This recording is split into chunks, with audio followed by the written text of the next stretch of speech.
Obrolan seputar anak yang selanjutnya disingkat Bosara mengandung makna filosofi sebagai berikut. Bosara adalah gambar atau bentuk tudung saji yang dikenal di masyarakat Sulawesi Selatan. Keberadaannya berfungsi sebagai pelindung untuk menutupi sajian atau makanan yang akan dihidangkan, agar terhindar dari lalat, debu, kotoran, maupun gangguan lainnya. Dalam program Bosara diumpamakan sebagai atensi, asistensi rehabilitasi sosial anak yang merupakan media informasi tentang upaya perlindungan dan rehabilitasi sosial kepada anak-anak Indonesia. Bosara sebagai wadah atau sarana untuk menghidangkan penganan berbagai kue-kue aneka rasa, baik manis maupun asin, pada saat seremonial pembukaan ataupun dalam pelaksanaan kegiatan resepsi lainnya. Kue-kue aneka rasa diibaratkan sebagai anak-anak Indonesia dengan berbagai karakter dan sikap yang ada pada dirinya, yang memerlukan perlindungan dan rehabilitasi sosial. Bosara berusaha memberikan perlindungan dan rehabilitasi sosial kepada anak-anak Indonesia yang mengalami pahit dan manis kehidupan, untuk menatap masa depan yang lebih cemerlang dan gemilang. BRS AMPK Todopuli di Makassar sebagai salah satu media pengembangan pendekatan residensial berupaya mewujudkan atensi dengan melakukan upaya komunikatif, informatif, dan edukatif kepada masyarakat luas tentang program perlindungan dan rehabilitasi sosial kepada anak melalui channel YouTube Balai Anak Todopuli di Makassar.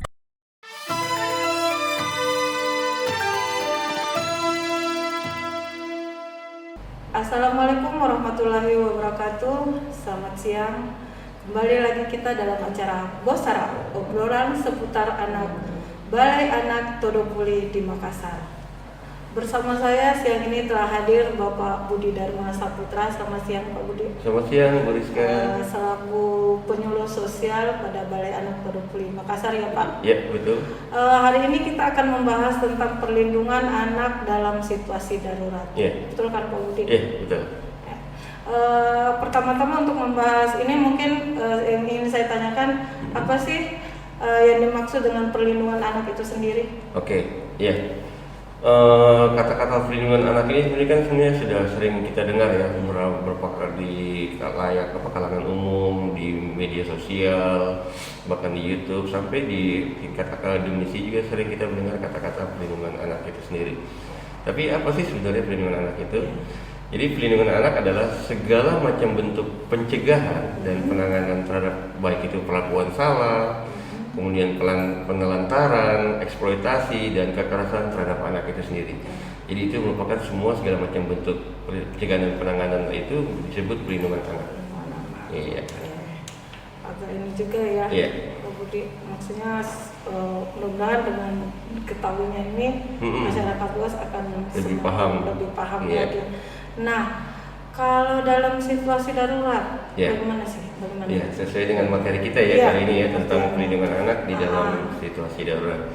Situasi darurat di sini saya kategorikan ada 4. Pertama terkait tentang kejadian bencana alam, contoh seperti gempa bumi, tsunami, banjir, tanah longsor, itu masuk di dalam kategori bencana alam itu sendiri.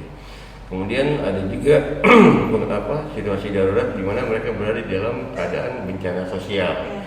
Bencana sosial itu biasanya kayak seperti tawuran, terus konflik antar ras, segala macam macamnya. Kemudian ada juga bencana teknologi, sering kita lihat di TV melalui perang nuklir, rudal nuklir, itu termasuk bencana teknologi. Kemudian yang terakhir adalah wabah penyakit seperti yang saat ini sedang kita alami di pandemi COVID. di 19 ini seperti itu. Jadi ada 4 kategori tentang situasi darurat di sini. Oh, berarti kondisi anak itu pun sampai kadang kita tidak terpikirkan bahwa itu akan membahayakan bagi anak. Betul.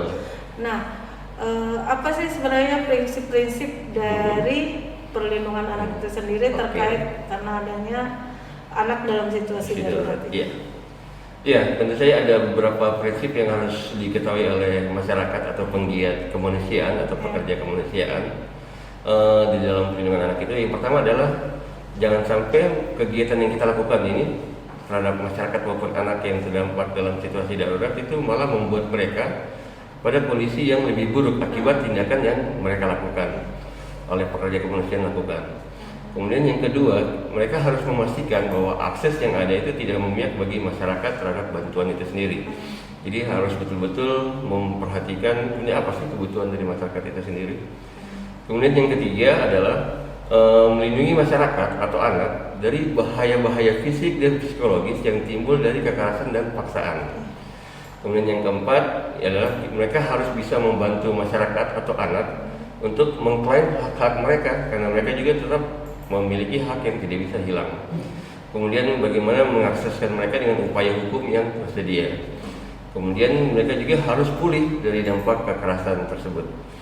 Yang kelima adalah tentunya harus memperkuat sistem perlindungan anak itu sendiri karena kalau tidak diperkuat sistemnya tentunya sama saja akan kembali lagi ke kondisi seperti semula. Yang terakhir adalah memperkuat resiliensi masyarakat atau anak di dalam aksi kemanusiaan itu. Kenapa? Karena kalau mereka tidak diperkuat resiliensinya, dikhawatirkan mereka akan tetap terpuruk terus, akan terdampak pada psikologisnya mereka itu sendiri.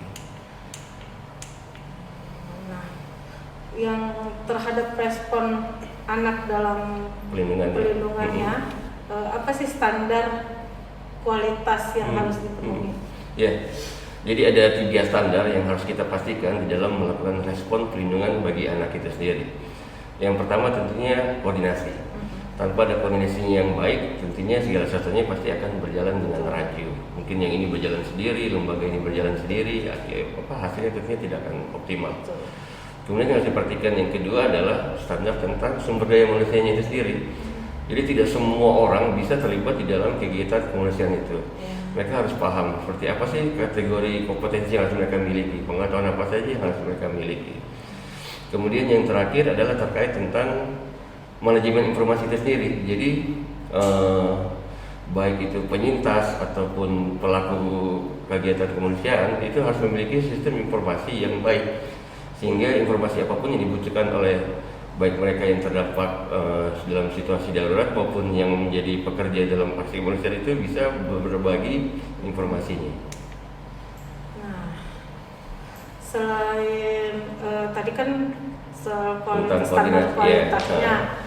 Nah, untuk lebih jelasnya koordinasinya ke siapa saja nih? Ya, di sini yang harus dilakukan koordinasi tentunya pertama adalah lembaga pemerintah itu sendiri, karena sudah merupakan tugas dari negara dalam hal ini pemerintah untuk melakukan perlindungan kepada masyarakat ataupun anak yang terdampak dalam situasi darurat.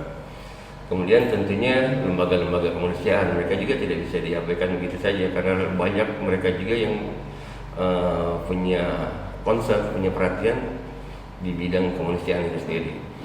Kemudian organisasi non pemerintah yang relevan tentunya, karena tidak mungkin kita akan melibatkan organisasi non pemerintah yang tidak punya kompetensi di dalam melakukan pelayanan kemanusiaan itu sendiri. Dan yang paling sering terabaikan pada saat masyarakat atau anak yang terdampak dalam situasi darurat adalah masyarakat itu sendiri atau orang-orang yang mewakili dari populasi yang terdampak. Nah, ini sering kadang-kadang tidak dilakukan oleh teman-teman yang melakukan aksi kegiatan kemanusiaan.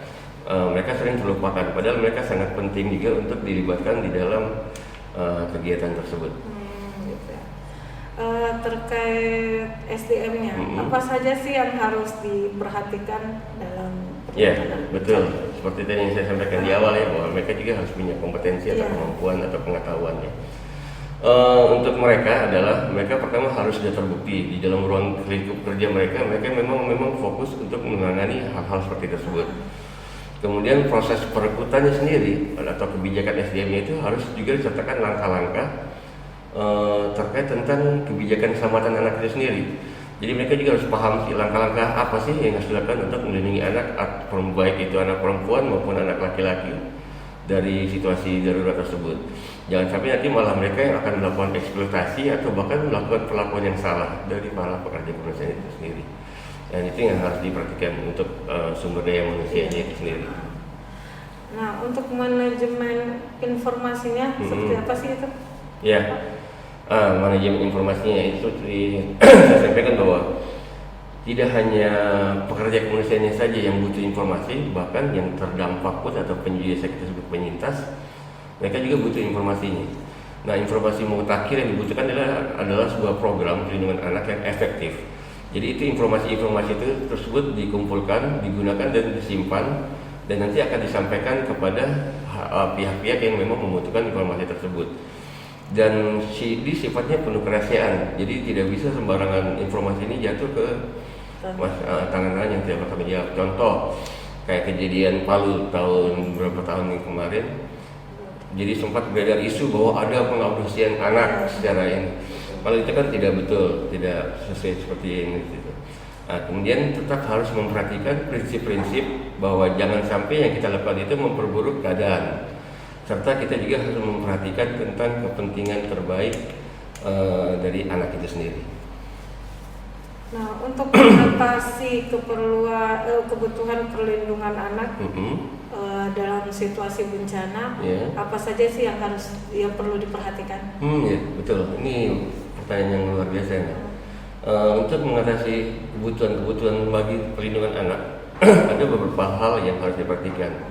Yang pertama tentang resiko dari bahaya dan cedera. Anak-anak yang berada di dalam kamp-kamp pengungsian itu akan sangat rawan tentang bahaya dan cedera. Misalnya lokasinya yang tidak ramah anak, akses misalnya mau ke kamar mandi ternyata licin, itu kan akan sangat berbahaya kan. Kemudian kekerasan fisik dan berbagai praktik berbahaya lainnya. Ya, kadang-kadang malah anak-anak yang sering terjadi itu mereka malah dieksploitasi di sana, disuruh inilah untuk kepentingan mereka sendiri. Kemudian yang paling rawan juga tidak kalah pentingnya adalah tentang resiko kekerasan seksual. Ada kejadian beberapa tidak saya sebut tempatnya, jadi mereka bahkan menjadi korban dari kekerasan seksual itu sendiri dengan diiming-imingi nanti kamu akan dapatkan bantuan yang lebih, penting kamu ikut apa keinginan saya. Itu sangat berbahaya. Jadi itu harus diperhatikan. Kemudian faktor resiko yang berikutnya adalah tentang tekanan psikososial dan gangguan jiwa. Hal ini bisa saja terjadi manakala mereka mendapatkan dampak yang sangat luar biasa. Contoh misalnya mereka kehilangan orang tua, itu bisa sangat mengganggu psikososial bahkan ke kejiwaannya mereka itu sendiri. Kemudian yang terakhir yang harus diperhatikan adalah jangan sampai ada anak-anak yang terpisah dari orang tua ataupun keluarga ataupun pendampingnya mereka sendiri. Karena inilah yang kemarin kita lakukan oleh Balai Anak Todopoli di Makassar, bahwa ada penyintas yang kejadian waktu yang Palu itu, ada anak yang menyintas ke Makassar, kita lakukan pendampingan, ternyata ada beberapa anak yang terpisah. Dan itu kita pastikan di mana keberadaannya, apa segala macam, kita cari informasinya. Seperti itu Bu Rizka. Obrolan kita sangat menarik nih Pak Budi, tapi kita dibatasi oleh waktu. Nah, sahabat anak, demikianlah obrolan kita dalam acara Bosara, obrolan seputar anak yang membahas tentang perlindungan anak dalam situasi darurat. Nah, ini karena sudah terakhir nih Pak Budi, saya minta closing statement nih dari Pak Budi terkait tentang penanganan anak dalam situasi darurat ini, Bu Rizka ya. Saya ingin menyampaikan kepada teman-teman penggiat kemanusiaan yang ada di luar sana maupun nanti yang dari Balai Anak Todopoli Makassar itu sendiri, hal utama yang harus kita perhatikan adalah jangan sampai apa yang kita lakukan itu malah memperburuk keadaan mereka. Jenis bantuan antara si anak yang satu dengan anak yang lain tentunya mungkin akan berbeda. Jadi harus dilakukan asesmen yang baik, rapid assessment juga harus bagus. Kalau tidak dilakukan seperti itu tentunya akan memperburuk keadaannya. Jadi mungkin itu saja Bu Rizka, saya ingin mengingatkan teman-teman bahwa yang harus kita lakukan harus berdasarkan SOP yang sudah ada. Intinya jangan sampai malah kita memberikan bantuan tapi malah memperburuk keadaan mereka. Itu aja Bu Rizka. Terima kasih Pak Budi atas bincang-bincangnya hari ini, siang ini. Baiklah sahabat anak, demikianlah acara kita dalam acara Gosara obrolan seputar anak Balai Anak Todopuli Makassar. Seperti apapun, anak Indonesia harus selalu ceria dan bahagia. Salam atensi.